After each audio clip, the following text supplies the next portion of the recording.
Tapos ka na? Ano bang gusto mong sabihin? Gusto ko lang sabihin na mag-boyfriend na tayo.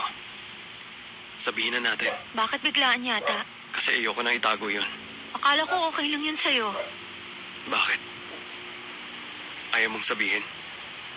Medyo... naiilang pa ako eh. Naiilang ka malaman nilang tayo na. Pero okay lang naisipin nilang kayo ni Han Seo-jun. Hindi yun ang ibig kong sabihin. Kung patuloy mo siya makakasama sa work, gusto kong mag-resign ka na lang doon. Bakit ako magre-resign? Dahil di ako mapakali. Ayoko makita nag-uusap kayo. O makita tinitingnan mo siya. Ikaw lang naman na may galit sa kanya eh, hindi ako. Kaya nga eh. Alam mong galit ako sa kanya tapos gusto mo siyang makasama. So kung gusto ko makipagkita sa friends ko, dapat ako magpaalam? Paano kung ako naman na may hindi gusto? Makakaya mo rin bang bitawan yon?